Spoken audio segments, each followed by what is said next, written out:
Thank you for the invitation. We are today approximately 18,000 Jews living in Sweden out of a population of 9 million. And roughly 50% of these 8,000 are members of the Jewish communities. There are three major cities where we have like 75-80% of the Jews. This is Stockholm, Gothenburg, and Malmö.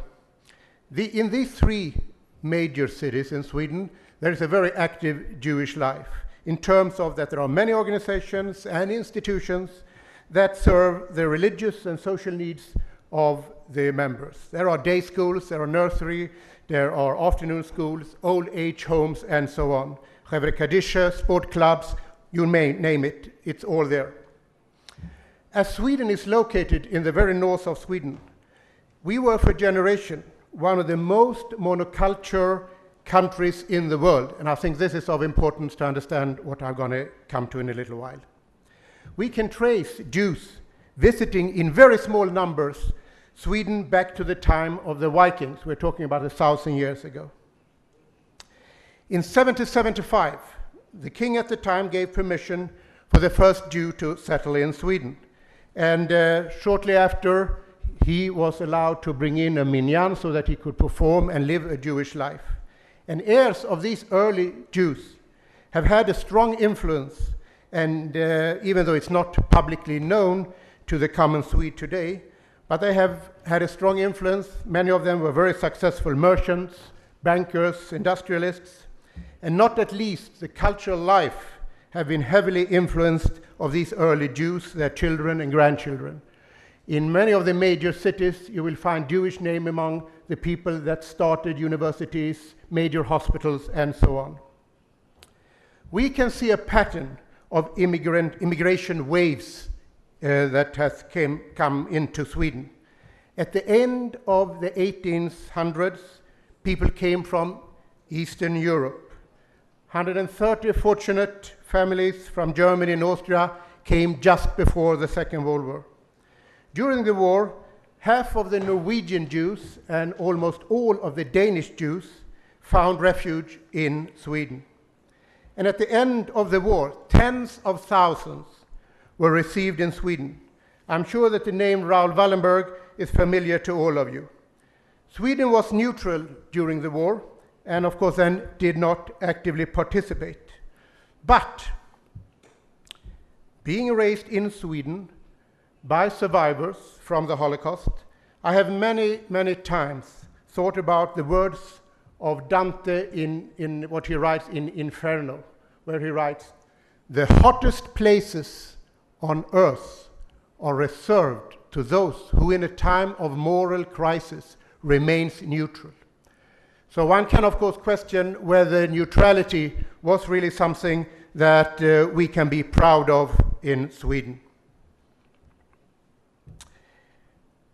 Only Israel and Sweden have doubled their Jewish population since the Second World War. Today, their predominant respect and openness that have characterized the relation between Jews and official Sweden is under threat, as newer immigrant groups are permitted to maintain prejudices from the society that they have chosen to leave. There exists today a collective naivete in media and in the political establishment regarding the changing situation we as Jews feel due to the overt actions taken by a minority of Muslim immigrants. There are, though, regulations, and there have been incidents that are threatening Jewish life in the future. Let me give you a few examples from the legal, economic, media, and demographic point of view. From a legal point of view, Swedish law does not accept kosher slaughtering, so we have to import kosher meat. Circumcision in Sweden must be carried out by a physician if the boy is older than 2 months. If he's younger than 2 months, then a mohel can do it, but it has to be in the presence of a physician. And local anesthesia is always required. From an economic point of view, and this is an issue that we are taking up every time that we meet members of the Swedish government, approximately 25% of the income from membership fees that we collect in the Jewish community has to be used for security arrangements. I'm talking about equipment, installations, and salaries. Now, of course, we raise this issue every time and say that this can't go on. It can't be so that we as members of Sweden, as citizens of Sweden, pay taxes and then we have to add for our security. When we approach members of parliament and members of government, they always listen and say that this has to be handled, but nothing has happened. From a media point of view, I'm sure many of you have noticed, and it was also brought up here earlier, in August last year in Aftonbladet, one of Sweden's largest daily publications, they ran a story implying that the Israeli Defense Forces were involved in the killing of Palestinians in order to provide organs for the Israeli medical establishment. The newspaper was heavily criticized in media, and several papers denounced it as anti-Semitic. The author of the article insinuated that ties exist between allied IDF activities and the international illegal organ market following the exposure of an organ trafficking ring in New Jersey, which included Jewish individuals. The article was at best in poor taste and played off historical themes of Jewish blood, libel, and international conspiracy. The reaction from the reporters and the media society was very strong, and there were no evidence to support the terrible allegations at all. Leading papers demanded a resignation of the reporter as well as the responsible editor that allowed the article in the papers. The Swedish foreign minister and former Prime Minister Carl Bildt explained that the Swedish government refused to comment on the article, claiming legal factors prevented such action. The government standpoint is that there is a unique freedom of the press in Sweden, which is one of the oldest in the world. I'm sorry to have to say that almost instantaneously, condemnation of Israeli actions has become the standard in mainstream Swedish media. From a demographic point of view, the immigration of Muslims has had a negative effect. When I grew up in Sweden, I can't remember ever meeting a Muslim.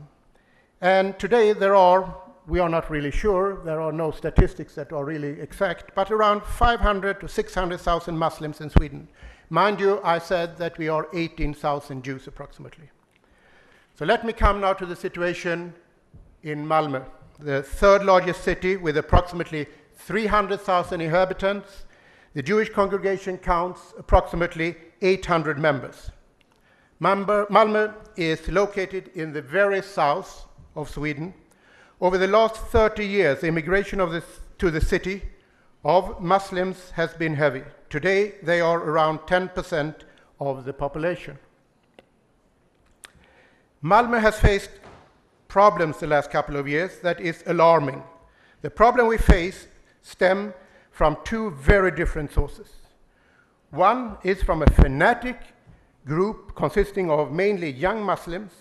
Unfortunately, there has been a steep rise in anti-Semitic incidents the last couple of years in Malmö, to the extent that some Jewish families have decided to move from the city. These numbers are approximately 15 families, and they are moving to Stockholm, they are moving to Israel, they are moving to other places.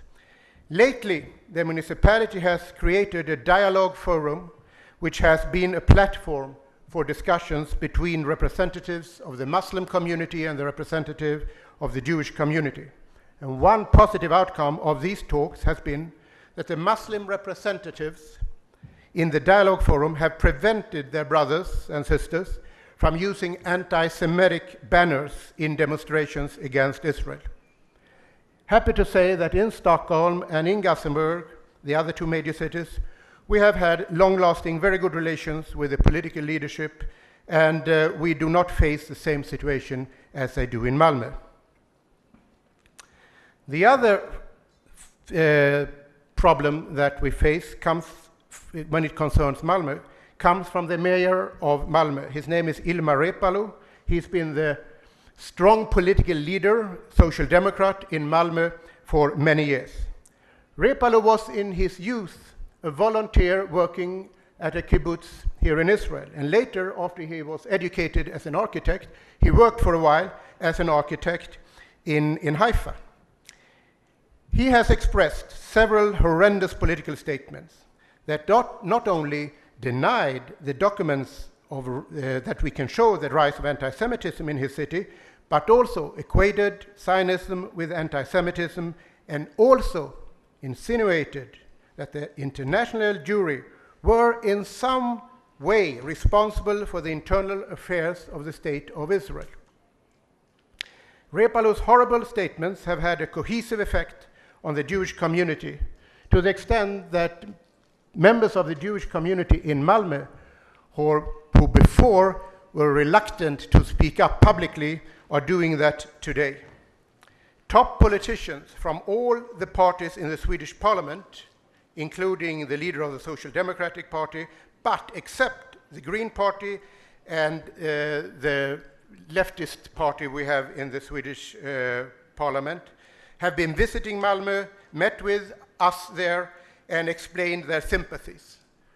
And the problems that we face today as Jews living in Sweden is, to a large degree, an effect of the failure to successfully integrate recent immigrants into the Swedish society. And we are unfortunately a victim of this that I mentioned before, naivete. I don't think that in any way we can be compared to what we heard here before from Venezuela or maybe Turkey. This is not at all the situation in Sweden. But there is a naivete, maybe because Sweden has been so monocultural for such a long time, that the most important people in media and the political life don't really see what effect the last couple of, let's say, 20 years have had on the Jewish community in Sweden. Thank you for your attention.